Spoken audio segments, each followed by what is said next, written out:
2020년 9월 30일 수요일 오늘의 뉴스 브리핑을 시작하겠습니다. 오늘 사진은 1990년 10월 12일 한인회가 주최한 추석맞이 한인음악회의 밤 행사 사진입니다.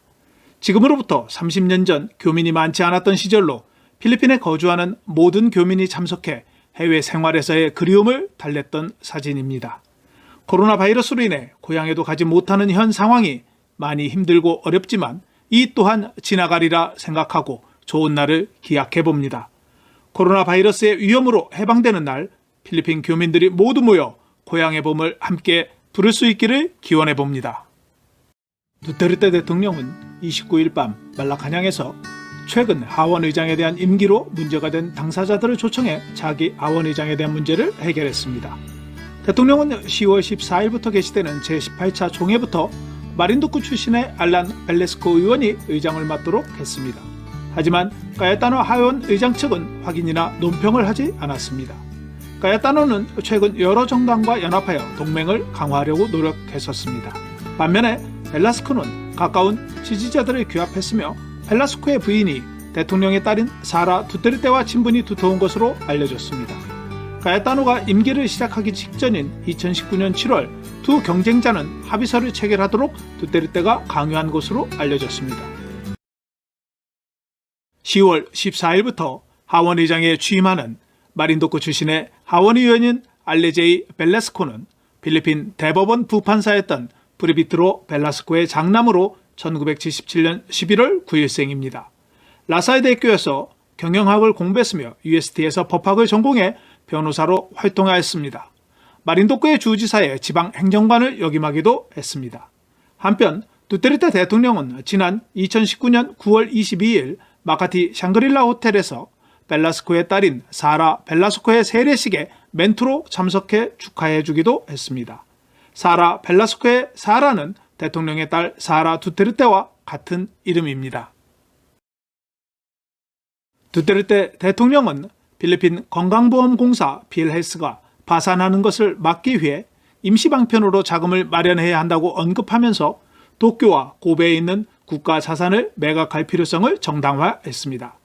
필리핀 정부는 지난 1956년 5월 제2차 세계대전 배상협정에 따라 도쿄와 고베시에 있는 부동산을 인수받았습니다. 도쿄에 있는 부동산은 롯본기에 위치한 3179평방미터와 시부야에 위치한 2489평방미터가 있으며 고바에는 764평방미터의 상업용 부동산과 주거용 부동산이 있습니다. 한편 록신 외무부 장관은 일본에 있는 부동산을 판매하려고 하는 대통령의 정책에 반대한다고 밝혔습니다. 어떤 이유로든 일본에 있는 필리핀 부동산을 매각하는 것에 동의하지 않을 것이라고 말했습니다. 코비드19에 대한 형편없는 대응을 위해 예산부, 재무부, 보건부서의 자산을 먼저 매각해야 합니다라고 트윗에서 밝혔습니다.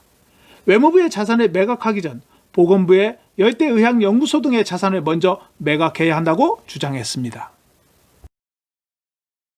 주 필리핀 한국 대사관은 10월 3일 오전 10시 개천절 기념 행사를 온라인으로 개최한다고 발표했습니다. 이번 행사는 사전 녹화로 진행됐으며 개천절 당일 주 필리핀 한국 대사관 페이스북과 주 필리핀 한국문화원 유튜브 채널에서 관람이 가능합니다. 기념 행사의 사회는 라이언방과 샘 오가 진행했으며 필리핀에 떠오르는 아이돌 그룹인 SB19이 특별 무대를 준비합니다.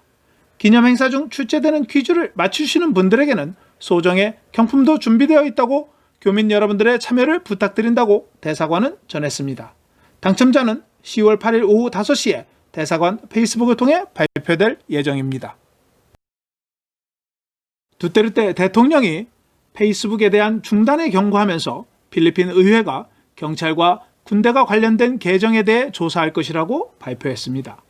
까야타노 하원 의장은 페이스북이 필리핀 국민들에게 보장된 헌법적 표현의 자유에 해로운지 여부를 결정하기 위해 조사를 시작할 것이라고 말했습니다. 한편 해리루코 대변인은 소셜 네트워크가 필리핀에서 운영을 중단하면 페이스북과 필리핀 국민 모두 패배할 것이라고 말했습니다. 록신 외무부 장관은 페이스북 및 기타 소셜 미디어 규제에 대해 반대 의사를 표명했습니다. 필리핀에서 가장 존경받는 인물로 두테르테 대통령과 엔젤 룩신이 선정되었습니다. 런던에 본사를 둔 그룹의 유구부의 2020에서 두테르테 대통령은 19.67%로 남성 부분 1위를 차지했고 룩신은 15.03%로 여성 부분 1위를 차지했습니다. 마니 파키아오가 2위, 모레노 시장이 3위를 차지했습니다. 레니 로브레도 부통령은 2.71%로 여성 부분에서 15위를 차지했습니다. 엔젤 룩신은 1985년 4월 23일생으로 필리핀에서 모델, 배우, 영화 제작자 및 패션 디자이너로 활동하고 있습니다. 메트로 마닐라 시장들과 전문가들은 코로나 바이러스 확진자 수가 지속적으로 감소하는 경우에만 가장 낮은 격리 수준으로 전환할 수 있다고 밝혔습니다. 메트로 마닐라에서 시민들의 이동이 10% 증가하면 5일 후에 예상보다 300에서 400건의 확진자가 추가로 발생하고 있다면서 지방버스 운행을 재개하는 것이 확진자를 양산할 수 있다고 주의를 기울여야 한다고 주장했으며 관광산업을 재개하는 데 주의해야 한다고 전문가들은 조언했습니다. 필리핀 대학교 보고서에 따르면 코로나 바이러스 확진자가 8월 일평균 4,300건에서 9월에 2,988건으로 감소했으며 재생산지수는 8월 1.14에서 9월 0.82로 하락했습니다. 한편 수도권의 양성률은 8월 16%에서 9월 10%로 하락했으며 병상 점유율은 57%이며 중환자실 병상은 65%의 점유율을 보이고 있습니다. 마닐라 시 정부는 쇼핑몰, 호텔, 레스토랑 및 슈퍼마켓의 직원, 공공시장의 공급업체, 트라이시클, 페디캡, 트라이시클, 지프니 운전자에게 무료 IT PCR 검사를 제공하기로 결정했습니다. 모레노 시장은 코로나 바이러스 감염에 대한 두려움을 완화하기 위해 자주 방문하는 시설의 직원이 코로나 바이러스가 없다는 확신을 대중에게 심어 경제활동에 활성화하기 위한 방안이라고 말했습니다. 또한 모레노 시장은 마닐라시의 관할 시설이 연락처 추적을 위해 필수 건강신고 양식을 작성하도록 지시했습니다. 마닐라시는 아얄라 그룹의 지원으로 산타아나 병원에 하루 1,000명의 검사를 실시할 수 있는 실험실을 개소했습니다. 필리핀 화산 지진학 연구소는 비정상적인 활동을 보이는 4개의 화산을 모니터링하고 있다고 밝혔습니다. 4개의 화산은 따알 화산, 마yon 화산, 블루산 화산, 깔라온 화산입니다. 경보 수준 1에서 4개의 화산은 실제로 증기를 폭발할 수 있다고 언급했습니다. 따알 화산은 1월부터 3월까지 활동 감소 추세를 보였지만 압력으로 인해 다시 부풀기 시작했다고 덧붙였습니다. 바기우에 있는 필리핀 군사학교에서 총격 사건이 발생해 1명이 사망하고 2명이 부상을 당했습니다. 초기 보고서에 따르면 육군 하사관과 공군 하사관과의 말다툼이 발생했으며 논쟁이 절정에 이르렀을 때 공군 하사관이 막사 2층에서 M16 소총을 꺼내 육군 하사관에게 발사해 현장에서 사망한 사건입니다. 자세한 사항은 현재 조사 중에 있으며 추가 소식이 전해지면 업데이트하겠습니다. 손 소독을 위해 차량에 알코올을 보관하는 경우가 많은데 앞으로는 차량에 보관하는 것은 중단해야 할 것 같습니다. 지난 27일 일요일에 리잘 가인타에서 차 안에 있던 알코올이 폭발했습니다. 운전자는 그늘이 없는 야외에 차량을 주차했는데 2시간 후에 차량으로 돌아왔을 때 알코올이 폭발하여 유리가 깨지고 시트와 천장이 손상되었다고 전했습니다. 필리핀 식품의약청은 알코올을 올바른 장소에 보관할 것을 요청했습니다. 알코올은 인화성 물질로 종종 섭씨 30도가 넘으면 폭발할 수 있다고 경고했습니다. 두테르테 대통령의 페이스북에 대한 폐쇄 위협이 발표된 바 있습니다. 과연 필리핀 국민들은 페이스북 의존도가 어느 정도인지 자료가 있어 전해드립니다. 페이스북은 2016년 4월 필리핀에 최초로 사무실을 개소했으며 당시 4,900만 이상의 필리핀 국민들이 SNS를 사용하고 있었습니다. 그중 4,400만 명이 모바일에서 접속했습니다. 2018년 보고서에 따르면 필리핀의 페이스북 계정은 6,700만 개로 총 인터넷 사용자 숫자와 일치하고 있으며 추가로 1천만 명은 인스타그램 사용자입니다. 지난 2월 한 달 동안 전국 인터넷 사용자의 96%가 페이스북을 사용했으며 95%는 유튜브, 89%는 페이스북 메신저 순이었습니다. 페이스북은 세계 월간 사용자의 5%가 가짜 계정이라고 주장하고 있으며 올해 1분기에 17억 개의 가짜 계정을 삭제했습니다. 쾌존시는 자전거 이용자의 안전을 위해 헬멧 착용을 의무화하는 행정조례를 통과시켰습니다. 헬멧을 착용하지 않으면 1차 1,000페소, 2차 3,000페소, 3차 5,000페소의 벌금이 부과됩니다. 벨몬트 시장은 헬멧을 착용하면 목적지에 안전하게 도달하는 데 도움이 될 것이라고 밝혔습니다. 필리핀 국민들은 외출할 때 항상 마스크를 착용하는 비율이 79%라고 응답했습니다. 67%는 매일 여러 번 손을 씻고 60%는 항상 물리적 거리를 유지하거나 다른 사람들과 1m의 안전한 거리를 유지한다고 SWS의 조사에서 응답했습니다. 또한 야외에서 대중교통을 이용하거나 쇼핑몰, 시장을 이용할 때 안면 보호대를 사용하는 것으로 조사됐습니다. 예방조치를 항상 실천하는 비율은 7월 76%에서 9월 79%로 약간 상승했습니다. 필리핀은 어제 2,025명 추가 확진자 발생에 이어 오늘은 2,426명이 추가되어 총 확진자는 31만 1,694명으로 증가했습니다.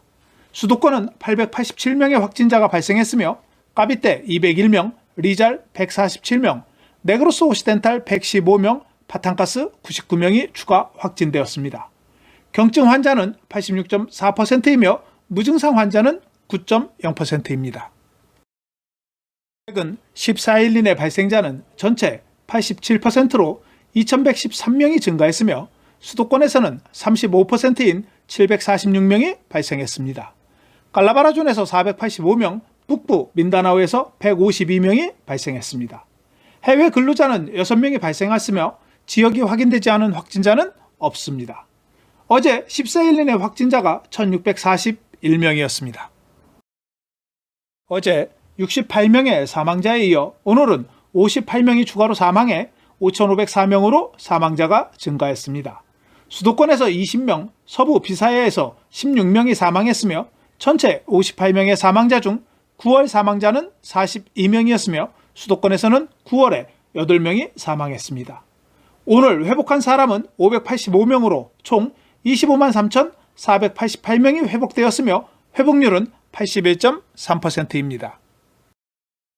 오늘 검사를 받은 개인은 27,710명으로 총 348만 7,710명이 검사를 받았습니다. 오늘 확진율은 8.7%였습니다.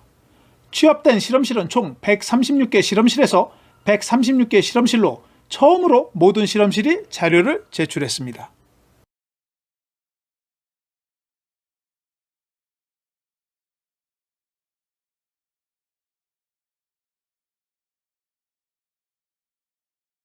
북부 고속도로 및 수빅달락 고속도로에서 기존에 사용하고 있는 이지트립이 10월 1일부터 사용이 불가능합니다. 메트로퍼시픽 톨웨이 관계자는 운전자들에게 무선 주파수 식별 RFID 스티커로 전환하도록 충고했습니다. 이는 코로나 바이러스 질병의 전파를 최소화하기 위해 11월 2일까지 RFID 시스템을 도입하기 위한 전국 모든 유료도로를 관리하는 교통부의 지침에 따른 것입니다. 메트로퍼시픽 톨웨이는 북부 고속도로, 수빅달락 고속도로, 까비떼 고속도로, 하버링크 및 깔라 고속도로를 관리하고 있습니다. 필리핀 중앙은행은 두테르테 대통령의 중간 이름 철자가 틀린 것으로 추정되는 1,000페소 지폐에 대해 법정 통화가 아니라고 밝혔습니다. 중앙은행은 7월 새로운 위조 방지 기술과 고유한 직조 디자인한 지폐를 출시했습니다. 대통령의 이름 로아가 보화로 표기된 지폐는 중앙은행이 발행한 지폐의 일렬 번호와 다르다고 말했습니다. 철자가 오류된 파일은 위키페디아에 2020년 8월 20일 게재되었으나 현재는 수정된 지폐가 게시되어 있습니다. 2005년 중앙은행은 글로리아 마카파가 아로요 대통령의 이름을 잘못 표기한 100페소 지폐를 발행해 회수하기도 했으며 1000개의 지폐는 수집가들 사이에서 가격이 폭등했습니다. 오늘 달러 대비 페소 환율은 1달러에 48.495페소였습니다. 원달러 환율은 1169원 15전을 기록했습니다. 페소에 대한 원화는 1페소에 24.13원으로 마감되었습니다. 필리핀 기상청은 필리핀 전역에 오후나 저녁에 심한 뇌우가 발생한다고 주의를 기울일 것을 권고했습니다. 내일 메트로 마닐라 최저 기온은 25도, 낮 최고 기온은 32도가 예상되며 일출은 5시 46분, 일몰은 5시 46분으로 정확히 12시간 차이입니다. 내일은 추석입니다. 추석 인사는 한인총연합회 변재흥 회장님의 인사말로 대신하겠습니다. 한인총연합회 변재흥 회장은 코로나 바이러스로 인해 필리핀의 출입국이 어려운 상황으로 가족들과 함께 지낼 수 없는 현실에 대해 위로를 전했습니다. 그 어느 해보다 이번 추석을 보내는 마음이 무겁지만 더 어려운 이웃을 살피고 배려할 때 마음이 풍요로워지며 감사가 넘치는 한가위가 될 수 있도록 한국인의 정을 나눠줄 것을 부탁합니다라고 추석 인사를 전하면서 코로나로 어려운 필리핀에서 각종 범죄가 우려되는 상황에서 안전에 주의를 기울여 줄 것을 당부했습니다. 마닐라 서울 TV도 여러분들이 즐거운 한가위가 될 수 있기를 기원합니다. 오늘 소식은 여기까지이고 내일 뉴스 브리핑은 쉽니다. 감사합니다. 오늘 내용이 좋으셨다면 좋아요와 구독하기, 알림 설정을 부탁드립니다. 시청해 주셔서 감사합니다.